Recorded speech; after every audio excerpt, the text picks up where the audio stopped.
C'est quoi un homme? Femme, serre-moi. C'est un homme, ça? Elle voit devant elle une colonne de marbre. Elle va faire guili-guili, elle va l'embêter. Il reste impassible.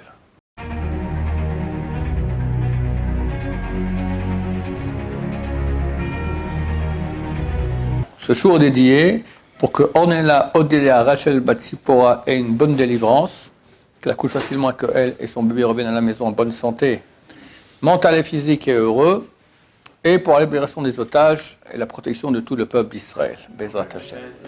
La question de Shmuel. On dit que les tzadikim ont leur cœur dans leurs mains, c'est-à-dire qu'ils arrivent à maîtriser toutes leurs émotions, leurs actions et tout ça. Alors on veut savoir comment est-ce qu'on peut arriver Comment concrètement faire pour être tzaddik. Donc c'est marqué d'un côté, comme tu as dit, que les tzadikim, leurs cœurs sont dans leurs mains, c'est marqué que les réchaïm, les mécréants, ils sont dans les mains de leur cœur. Ben, c'est très simple, en tout cas, la chose à faire, elle est simple, mais elle est dure. De quoi il s'agit? J'ai des pulsions qui, très souvent, vont contre le désir de la Torah. Quelqu'un me casse les pieds beaucoup, j'ai envie de lui crier dessus. Ou je le hais, ou je veux me venger, ou je suis jaloux, ou je convoite une chose qu'il a, ou j'ai une paresse qui me fait que je n'ai pas envie de faire ce que je devrais faire maintenant, me lever à temps pour la prière, étudier, etc. On a plein de pulsions qui viennent, qu'on appelle ça le cœur. Et la Torah nous demande d'aller contre ces pulsions. Alors, quelqu'un qui n'a pas beaucoup travaillé sur lui-même, il s'écrase devant la pulsion. Il se prosterne devant la pulsion. Et c'est la pulsion qui va le gérer. Et ça, on appelle les réchaïm. Ça, on appelle les mécréants. Parce que tu vas contre la Torah. Les tzadikim, au contraire, ils ont aussi toutes ces pulsions-là. Mais ils vont apprendre à les maîtriser. Ta question, comment faire pour être tzaddik? Alors, c'est pas compliqué.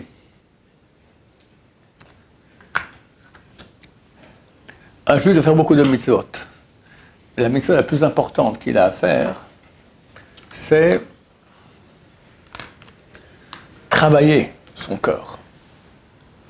Lorsqu'il y a une pulsion négative qu'il atteint, il doit mesurer qu'est-ce qu'il perd à suivre sa pulsion et qu'est-ce qu'il gagne. Il gagne dans l'immédiat, parce que quand tu suis la pulsion, ça te fait plaisir. Mais il perd dans l'infini. Il perd dans toute sa grandeur. Parce que quelqu'un qui suit son cœur, c'est comme un animal. Donc il devient animal. L'animal est parfaitement jaloux, parfaitement coléreux, parfaitement paresseux. Voilà, c'est une partie animale. Mais tu n'es pas animal. Dis-toi, je suis à l'image de Dieu. Je suis un serviteur de Dieu. Et quand je sers Dieu, je reçois un mérite infini. Infini. Et plus c'est dur, il faut savoir, plus c'est dur, plus il y a du mérite. Dernièrement, j'ai souvent répété ce que j'ai lu dernièrement. Un des plus grands Baalei HaMussar, un des plus grands rabbins de l'époque du Moussar, il y a un siècle environ, s'appelle Rabbi Yerucham de Mir. Il dit, si on met dans une balance toutes les mitzvot qu'on fait durant toute la vie, et de l'autre côté de la balance, on met une seule mitzvah, mais qu'on a fait avec difficulté. Qui pèse plus? Une mitzvah qu'on a fait avec difficulté. Ça vaut plus que toutes les mitzvahs qu'on fait facilement toute la vie. Pourquoi? Parce que c'est ça qui intéresse Dieu. Dieu veut qu'on le serve. Pourquoi il veut qu'on le serve? Il a besoin que je fasse tout ça parce qu'il veut me donner beaucoup. Le fait de pouvoir servir Hachem, c'est le plus grand mérite qu'on puisse avoir. Sans parler du paradis, etc. Simplement par le fait que tu puisses servir Hachem, qui est le Dieu, des rois, le plus extraordinaire. Quelle chance! C'est comme si Trump t'invite à faire une partie de golf, d'accord? Tu vas raconter ça à tout le monde. Et tu fréquentes un peu tous les grands rois qu'il y a ici sur Terre. Tu es l'homme préféré par tous les grands rois. Tu es content? Mais c'est qui ces grands rois-là? Trump et tout ça. C'est de la gnognotte, c'est rien du tout. Là, on te parle de roi des rois, Hachem. Et par le fait que tu puisses le servir, c'est énorme. Mais tu as une pulsion. Maintenant, si tu vas servir le roi des rois de façon facile, alors il est content Hachem, il dit ouais mais c'est pas terrible ce que tu as fait, c'est facile. si c'est dur, Hachem il apprécie, c'est énorme, tu as fait quelque chose de très très grand. Et tu deviens grand. Tu deviens grand. La réponse à ta question, il y en a une seule, s'appelle l'étude du Moussar. Étudier des livres qu'on appelle Moussar, qui vont nous convaincre, comme je suis en train de faire maintenant. Ce que je fais maintenant, c'est un cours de Moussar.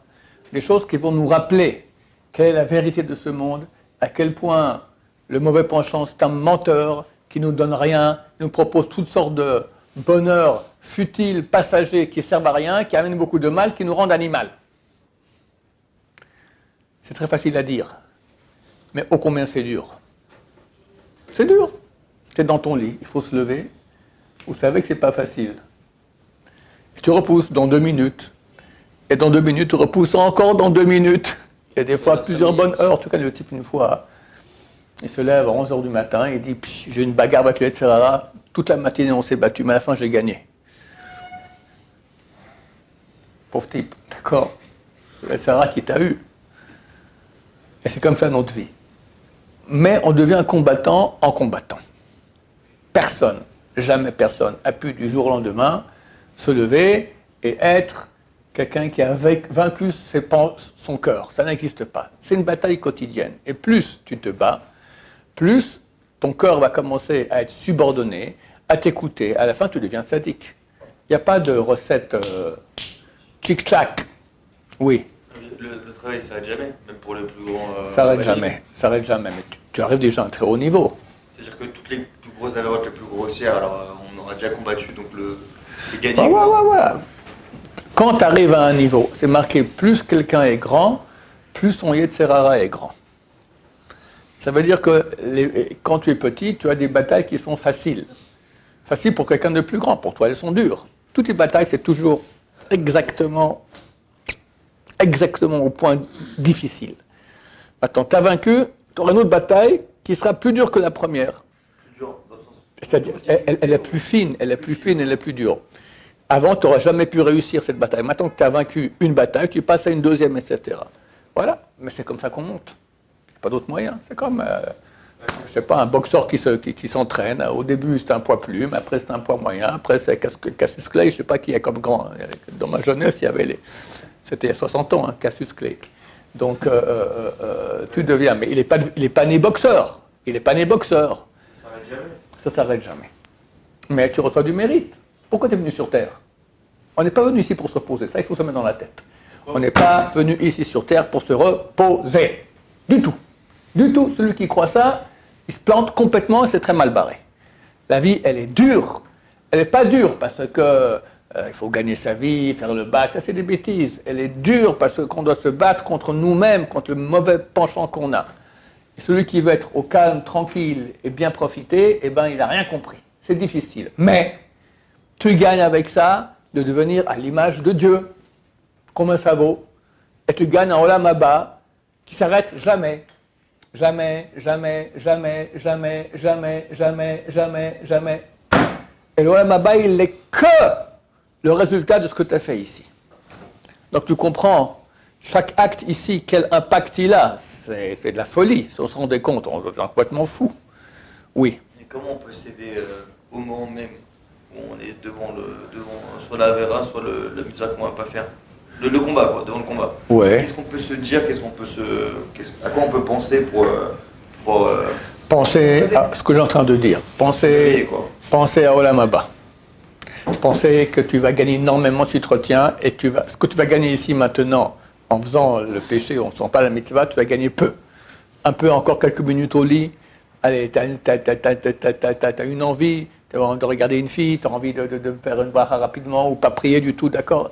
Qu'est-ce que tu gagnes? Tu gagnes une chose qui est tellement petit. Remarque que tous les plaisirs de ce monde sont très courts.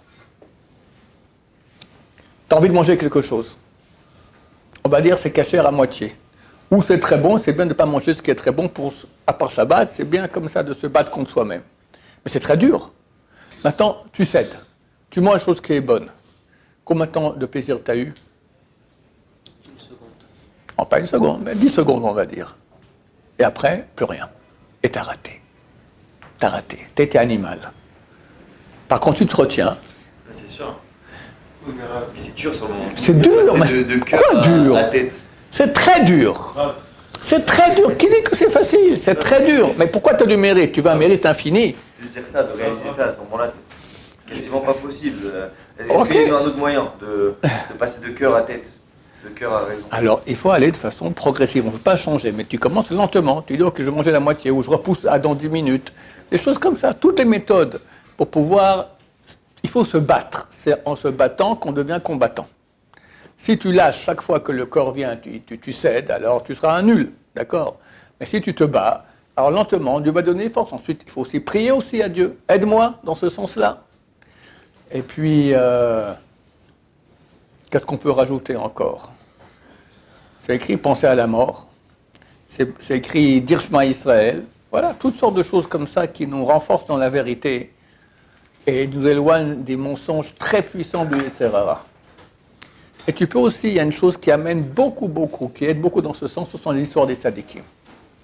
Quand tu vois l'histoire des tzadikim, ça te motive à faire comme eux. Alors c'est très bien, c'est quelque chose d'excellent. Le Razonish, il dit qu'il n'y a pas de meilleur moussard que lire l'histoire des tzadikim. Quand tu vois comment eux se sont battus contre leurs mauvais penchants, tu as envie de faire la même chose, tu t'identifies à eux.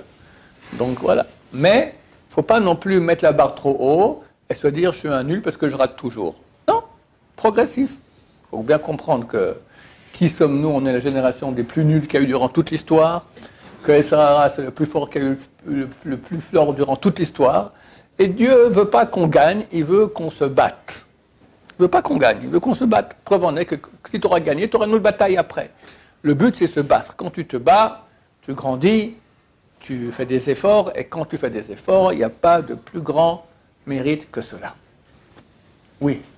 Mais le mérite, tu le gardes aussi autant que le goût du jambon, par exemple.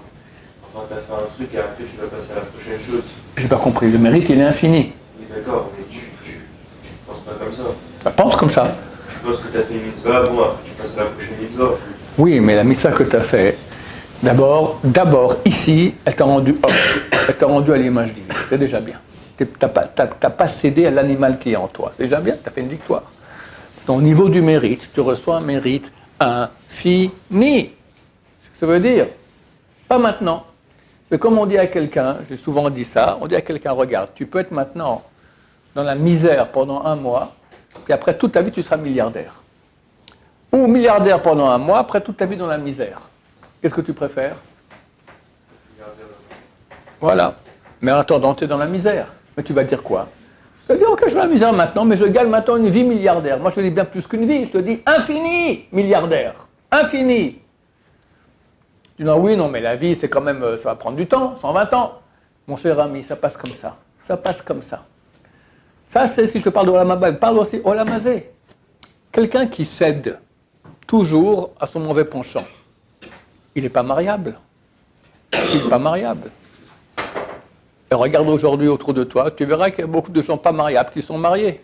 Mais ça fait des malheurs terribles, les bagarres dans les maisons, mais c'est terrible, les divorces déchirants. Mais il n'y a que ça. Pourquoi? Le type, il n'est pas capable de se retenir comme un animal. Alors tu mets deux animaux en même temps dans une cage, qu'est-ce qui se passe? Ben, c'est la cage aux fauves. Ils se dévorent. Ben, c'est exactement ça. Pourquoi? Parce qu'ils sont les deux animaux. Écrase-toi, maîtrise-toi, t'énerve pas, calme-toi, cède. Où j'ai vu ça dernièrement, il y avait quelqu'un qui a posé la question à un grand admor. J'ai oublié son nom, Rav Mordechai Zuckerman. Il lui a dit, j'ai un différend avec quelqu'un. Je ne sais pas quoi faire. Est-ce que je cède, je m'écrase ou au contraire je me bats? Il lui a dit, écrase-toi. Jamais quelqu'un qui s'écrase, il perd. Et je te dis ça d'expérience.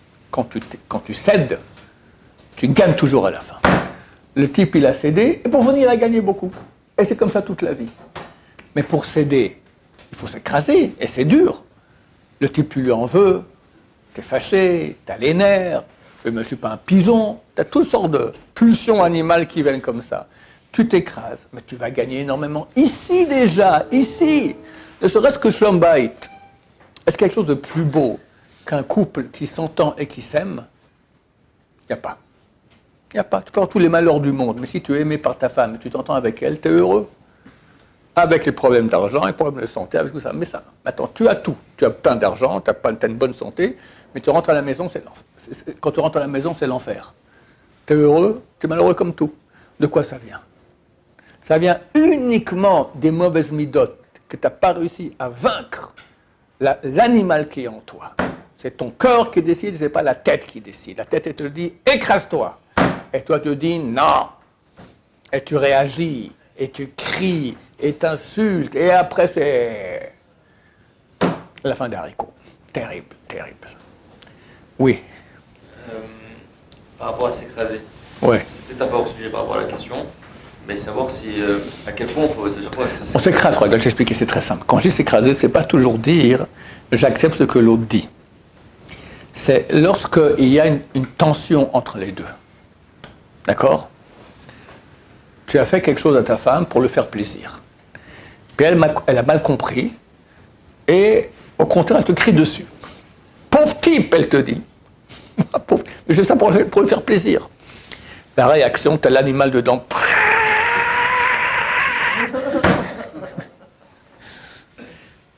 Là, il faut s'écraser. Rien. Rien. Même pas répondre. Et si tu réponds, en chuchotant. Parce que si tu vas parler plus fort, tu vas te mettre à crier. Maintenant, 3 jours plus tard, quand c'est oublié, fini, terminé, là, t'en parles à ta femme. Tu sais, l'autre jour, je voulais te rendre service, tout ça, c'est dommage, tu m'as crié comme ça. Heureusement que je me suis retenu, sinon ça aurait été terrible. Mais c'est pas juste. Ah, t'as raison, je m'excuse. C'est plus facile comme ça, non? C'est plus facile. C'est-à-dire, lorsque tu réagis à une chose que l'animal en face a fait, ta femme s'est mal comportée de façon animale, ou par erreur. Ça réveille ton animal. On a tous un animal en nous, mais un fauve terrible. Quand le fauve en face, il s'exprime, ça réveille ton fauve. Là, il y a le travail de s'écraser. Carpette. Mais, rien, tu te tais. Et si tu ne vas pas, tu pars. Bon, mais l'histoire ne s'arrête pas ici. Tu peux, après, quand tu n'as même plus envie d'en parler, là c'est le moment. Quand tu as envie d'en parler, c'est encore un peu d'animal qui se mêle. Quand tu n'as même plus envie d'en parler, tu vas en parler. Et là, ça règle les problèmes beaucoup mieux, parce que c'est la tête qui va parler à la tête, et pas le fauve qui va parler au fauve. C'est ça qu'on dit s'écraser. Maintenant, je peux en parler beaucoup, mais tu verras que sur le terrain, il y a du travail. Et l'apprentissage commence ici, messieurs, à la yeshiva. Quand tu as un voisin dans ta chambre qui te casse les pieds, il ronfle, il ouvre la fenêtre quand il fait froid, il ferme la fenêtre quand il fait chaud, il va pieds nus avec ses pieds sales sur ton oreiller, il jette tes chaussettes, sur ton lit. Qu'est-ce que j'en sais? Il se lave rarement, d'accord, avec toutes les bonnes odeurs que ça amène. Et tu t'écrases. Et tu t'écrases. Oh! Et tu t'écrases. Ah, ça c'est l'apprentissage pour les yeshivas. J'avais un type une fois à l'yeshiva ici, il n'était pas tout à fait normal. Et j'ai mis avec un type qui était venu, j'ai assez âgé. Les deux dans la chambre. Et je lui ai dit, entraînement pour le mariage. Au type âgé, il va se marier bientôt. Et plusieurs fois, il est venu me voir, il m'a dit, changez-moi de chambre, j'en peux plus. Je lui ai dit, non, entraînement pour le mariage. Et bien, il est venu me voir après 2 ans, après 5 ans, après 10 ans. Il m'a dit, j'aurais déjà divorcé plusieurs fois sans l'entraînement pour le mariage que vous m'avez fait ici à la yeshiva. Entraînement, le parcours du combattant. S'écraser, s'écraser, s'écraser. Quoi, par exemple? Non, le type, il n'était pas normal. Le type, il était ingérable, le type. Il n'était pas tout à fait normal. Et pas d'accord, ouais, il peut se mettre à chanter à 2h du matin. Qu'est-ce que j'en sais, des trucs comme ça, qui te rendent fou, d'accord? Dans ce cas-là, on peut rien dire. Oui, rien dire. C'est quoi la frontière entre s'écraser et le sacrifice? Plus tu t'écrases, mieux c'est. Elle est où la frontière? Je ne sais pas te dire. Mais plus tu t'écrases, plus tu gagnes. Tu gagnes. Tu gagnes. Plus tu t'écrases, plus tu gagnes. Crase un peu, gagne un peu. Crase plus, gagne plus. Alors tu veux gagner ou tu veux perdre? Faut pas réprimander. Hein? Tu peux le dire une fois, mais t'en vas balader le type. Ça sert à rien, il va dire oui, tu as raison, et il recommence après, le lendemain. Alors, c'est pas facile. Tu crois avec ta femme, tu crois que ça va être différent? Tu vas dire à ta femme, je t'en prie, chérie, dorénavant, tu fais comme ça. Tu rêves, mon vieux. Elle te dira oui, mon chéri. Puis il n'y a rien qui change. Alors, hein?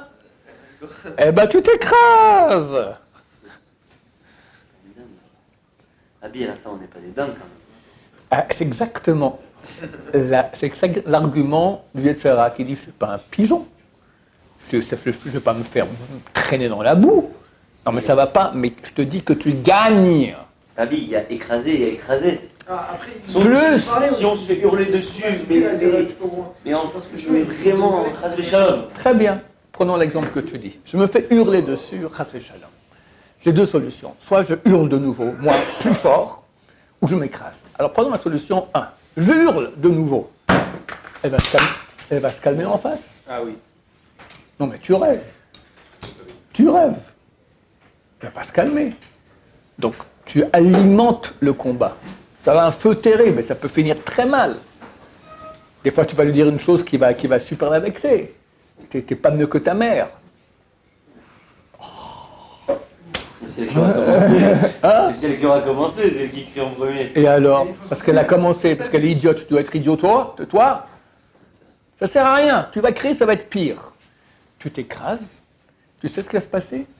Après, elle va t'admirer. Elle verra, ça c'est un homme. C'est quoi un homme? Femme, serre-moi. C'est un homme ça?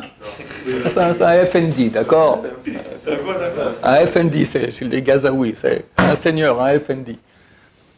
Un homme chez nous, il s'écrase. Elle voit devant elle, une colonne de marbre. Elle va le faire guili-guili, elle va l'embêter. Il reste impassible. Elle voit bien qu'elle l'embête. Il ne bouge pas. Elle admire ça. Parce qu'elle ne peut pas faire ça. Elle n'arrive pas. Elle n'arrive pas. Les femmes, elles arrivent beaucoup moins à maîtriser leur cœur que les hommes. La femme, elle est plus sensible, elle est plus dans les émotions. Toi aussi, mais tu maîtrises. Elle va t'admirer. Ça, c'est un homme. Donc, tu y gagnes. Sans parler que Dieu, maintenant, il va te bénir. C'est marqué que celui qui se tait lorsqu'il y a une bagarre, le monde tient grâce à lui. Le monde. 1 milliard de Chinois, 700 millions d'Hindous, toute l'Afrique, Trump, tout ça tient pour un type maintenant qui s'échoue à la maison, il s'écrase quand il y a la bagarre avec sa femme. Le monde tient pour lui. Combien il est aimé de Dieu? Combien les anges vont dire, regarde Hachem, tout le monde va chanter, regarde. Lui, le pauvre, ils se sont complètement bafoués, misken, pigeon, tout ça. Mais le monde tient sur toi. C'est pas bon ça? C'est les paroles qu'il faut se dire. Ça s'appelle du moussard. Toutes sortes de paroles de ce genre-là. De plus, c'est marqué que celui qui passe outre ses traits de caractère, alors Dieu passe outre tous ses péchés. Rosh Hashanah, page 17. On lui pardonne tous ses péchés. C'est pas beau ça? Il faut rêver, il faut attendre que quelqu'un vienne nous crie dessus, comme ça, nous traîne dans la boue, et tu dis rien. Après ça, mais tu mets la musique, tu te mets à danser. J'ai plus aucun péché. Je suis propre de tous mes péchés. C'est un grand cadeau. C'est un grand cadeau. Celui qui peut faire ça, c'est un grand cadeau. Et le pauvre type, il réagit. Il se met à hurler lui aussi. Tu as tout perdu. Tu aurais pu pardonner tous tes péchés et tu as réagi. Mais je ne pouvais pas, je ne vais pas me laisser comme... Quel argument tu as dit? Il y a des limites, tu ne peux pas me faire crier dessus, etc. et pas réagir. C'est les réactions de l'animal. C'est faux. Donc à n'importe quel moment tu réagis pas. Même si ça... Exactement. Tu réagiras. Si ça physique, on t'attaque, tu te protèges. Pas tu tapes, tu te protèges. Maintenant, dans 2-3 jours après, tu vas aller régler le problème, gentiment, à l'amiable. Tu comprends? Je ne dis pas que tu as toujours tort et a toujours raison ou qui que ce soit. Mais quand il y a la pression, quand il y a les nerfs, là, tu t'écrases. Après, on peut facilement parler. Elle acceptera beaucoup mieux de voir que c'est toi qui avais raison. Elle te dira pardon. Alors, tu as gagné plutôt de crier sur place. Bien sûr que tu as gagné. Baruch Adonai, l'olam, amen va amen.